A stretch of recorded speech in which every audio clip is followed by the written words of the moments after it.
Hey everyone, hope you're having a good day. My name's Andy. My channel's Finding Value.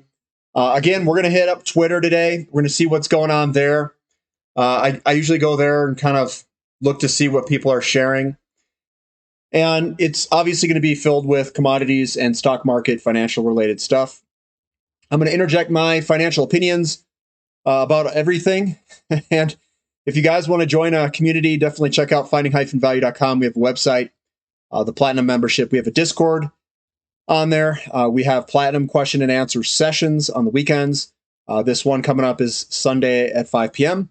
And you can ask whatever questions. Doesn't matter what it is. It could be stock market related, interest rates. It could be simple stuff. What do I prefer to buy for platinum or gold or whatever, bars, rounds, all that stuff. So let's dive in here. And again, if you want to follow me, it's at finding_finance on Twitter. And we'll jump right into it. It says, chart of the day, U.S. total petroleum exports, crude oil and refined products last week surged to a new record high of 12 million barrels per day. The U.S. is the refinery of the world. At least that's what it's showing on this. And we continue to increase petroleum exports over time. And I don't know if this is U.S. total petroleum. Oh, that's total petroleum exports, just in total. Gotcha. Now here's Tavi. Tavi says, if you learned anything about markets throughout history, when the yield curve inverts, buy gold and sell stocks. Gold does very well. And when he means stocks, he's talking about the stock market like the S&P 500. So when we look at this, this is the gold S&P 500 after yield curve inversions. This is the 2-year average performance. So when the yield curve inverts, especially when it uninverts, that's when you get a gigantic surge in precious metals. So these were two other periods. This was 1973 to 1974 in the blue. In the yellow was this was the ratio that returned during all prior times when the yield curve first inverted by 70% since 1970. So we have between 72% and 147% or greater, depending on what this yields going forward. And we're right here, and we're just starting to, I'll say we could be uninverting here shortly. We're either pausing, going sideways, or the curve will uninvert or normalize to some extent, which gold goes ballistic. Gold generally does very well during those market conditions. And that's something we talk about on the website. So here's Peter Schiff. He says, the U.S. Treasury was as dumb as SVB. When long-term interest rates were near record lows, the Treasury shortened the maturity of the national debt. As bills mature, money borrowed at 0.25% must be rolled over at 5%. This will soon add trillions per year to annual budget deficits. And when they run these annual budget deficits, that's inflationary. That money has to come from somewhere, and it just doesn't poof come out of nowhere. It gets created. Well, it does come out of nowhere. Comes out of a blank checkbook and gets created, but that is inflationary because it gets created from nothing. So this is from North Star. He says, unsurprisingly, the SPX broke down. So we've been trading here, and we came up into a rising wedge, broken to the downside here. It says, interesting pattern forming ahead of tomorrow's Fed meeting. And maybe we've got another leg lower in the S&P 500, which this is the S&P 500 index. And it is kind of zoomed in to some degree, but we could head lower, and that could bring the entire stock market down with it. And that includes commodities and everything else, because we did see insane selling pressure kind of towards the end of that day. And I'd like to see how that all works its way out over the next few weeks. Thomas George says, Andrade's oil hedge funds down 40%. No wonder he needs oil to hit $140 by the end of the year.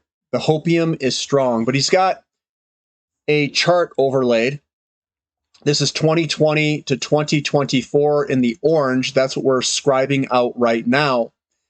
And what he did is he took the fractal of 04 to 08 and compared these two over that time frame. And maybe that's where we're at. He could be completely right, where this thing really starts to take off and heads on higher. We're seeing physical fundamental market tightness around the world, a little bit of weakness in the United States, and we're seeing strong product draws in gasoline. So maybe he is onto something. I don't know exactly where this is going to end up, but it could be a possibility. This also, if you look at the time frame down here, the housing starts peaked in 2005. They started to decline, and Fed funds rate was basically going sideways during this time frame here. And then the Fed funds rate went down for some of this run when this went up. So putting it on a time frame, it actually overlays quite well if you look at the housing starts, but the housing starts haven't declined yet for this cycle. They're basically just tracking sideways. They were up a little bit, 10% last month, but they could go back down, and it could be almost the same market conditions for when oil peaked last time. So it would be a very valid comparison, I think. Now, Peru says recession is imminent. It says banks' lending standards have tightened and loan demand has collapsed. Loan demand has fallen sharply on rising rates. Now, I could understand loan demand going up, definitely for refinancing purposes back when rates were continually dropping. But now, this makes sense, and I do think it's going to be quite weak, especially if interest rates stay where they're at. If interest rates start coming back down, I do think loan demand will increase to some degree. But this is something to watch, and maybe a recession is ahead of us, and maybe we will go through one.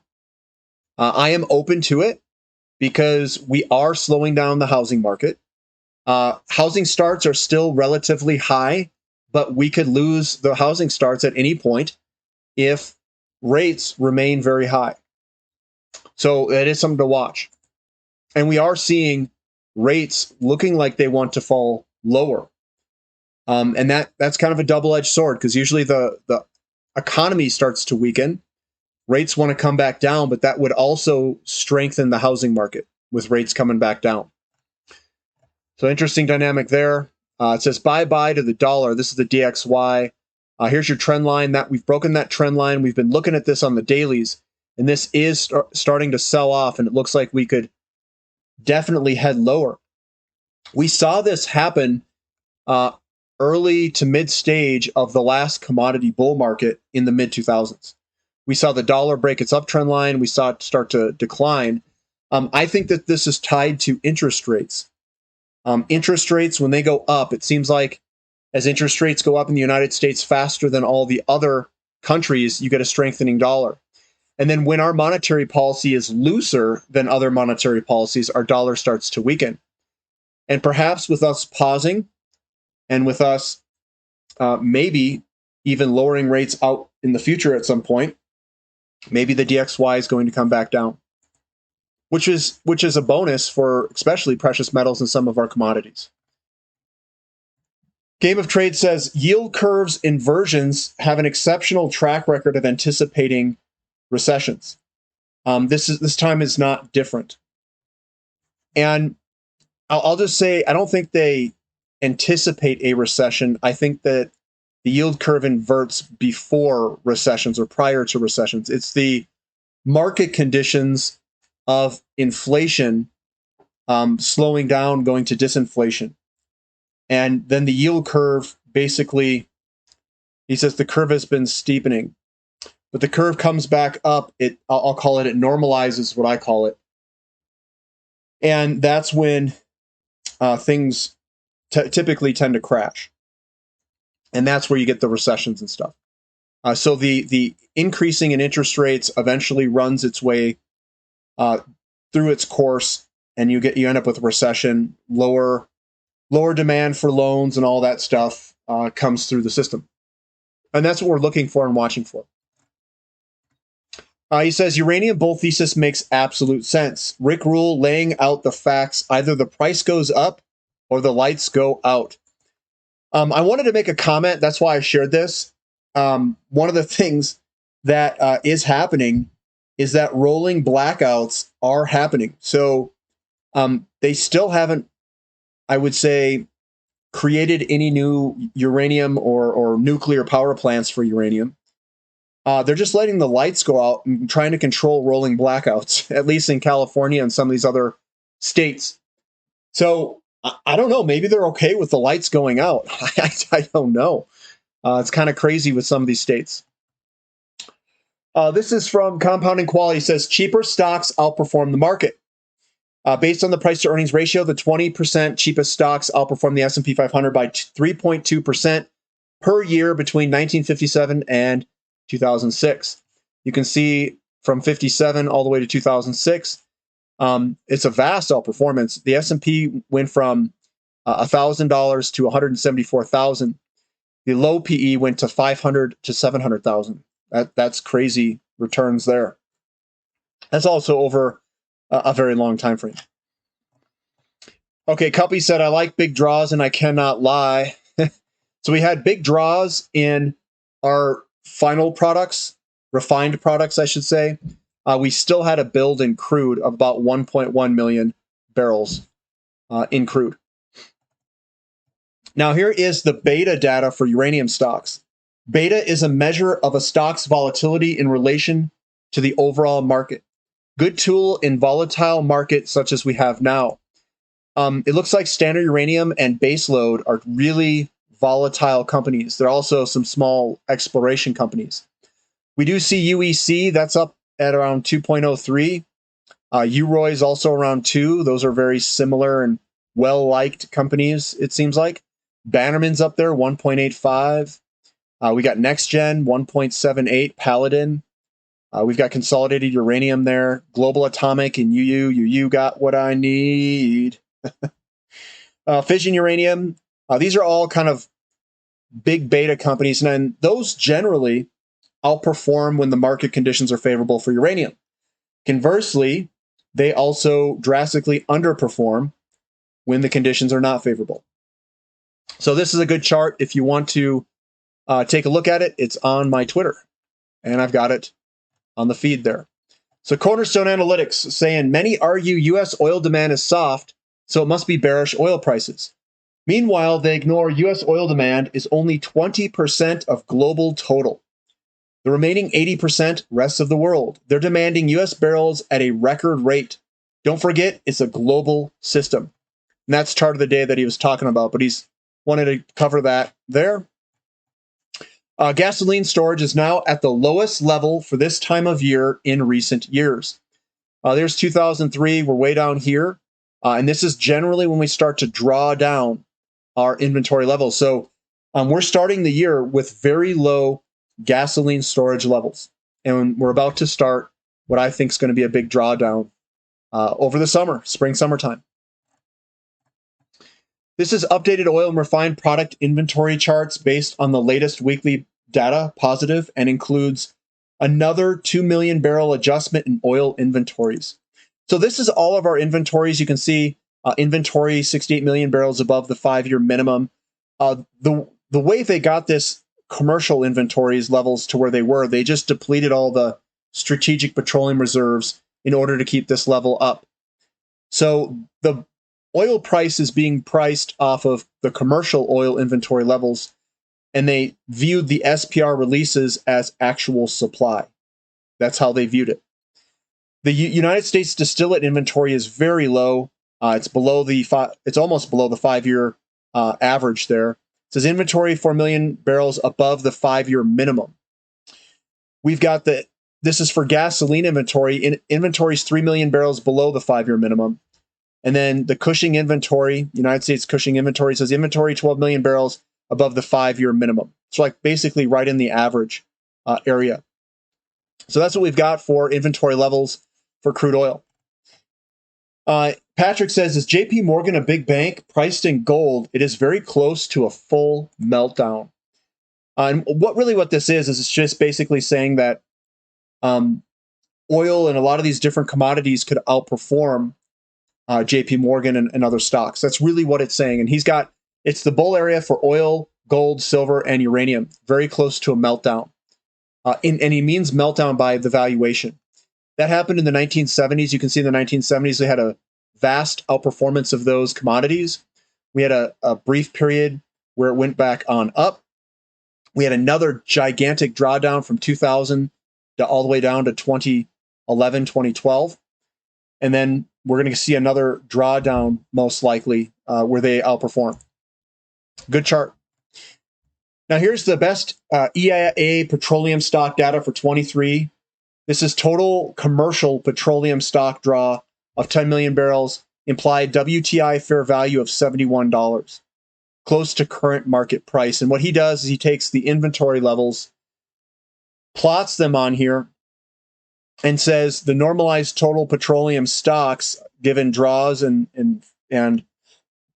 we'll say deficits and oh man, whatever the opposite of deficit is, I can't think of the word, draws and additions to inventory.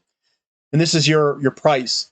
So we should be around $71 or so, and that's pretty much fair value given the commercial inventory levels. Problem is, we basically used the SPR all of last summer to get to levels this low.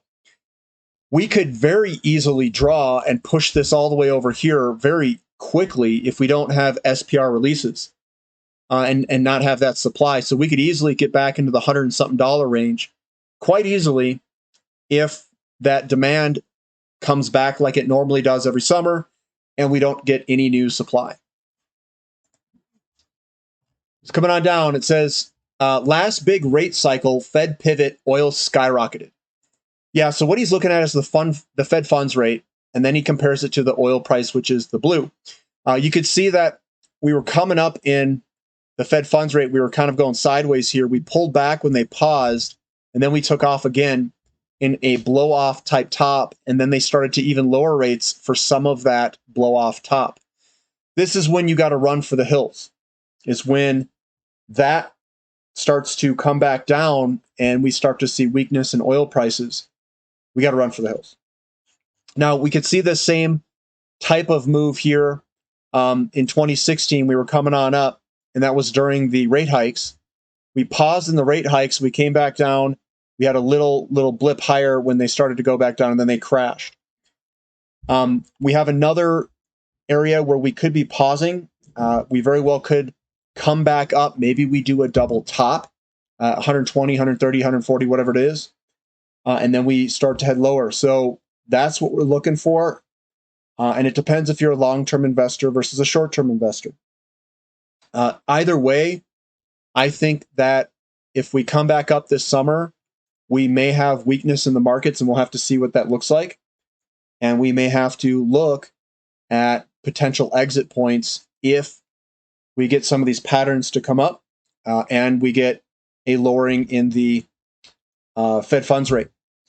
We can always re-enter after that if we see that much weakness in the markets. But that's where we are in the cycle right now. Here is Grady. He says, posts on that gold priced in many major fiat currencies have broken out and also backtested their large consolidation patterns. And so this is New Zealand dollar lagged Australian dollar, but is now also broken out.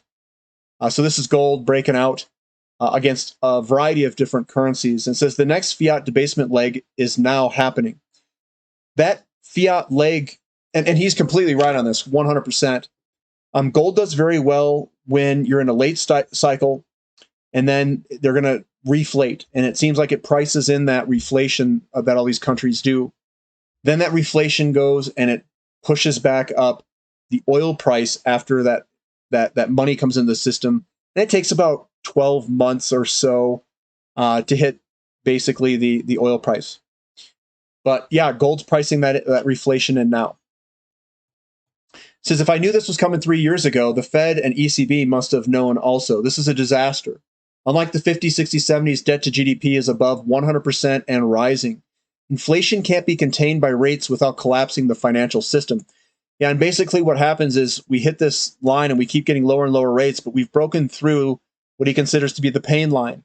The pain line is a fiat money printing debt to GDP is rising. The maximum reasonable 10-year yield is declining, the pain line. And We're above that pain line where we could have some problems with our debt and servicing the debt given interest rates at those levels. It says, no surprise to see stagnant growth among the major miners as gold nears record prices. These businesses are like dinosaurs with aging assets, deteriorating quality, and no appetite for production growth. Their current disciplinary approach has reached such an extreme level that they are almost doing more buybacks and dividends than investing in mining.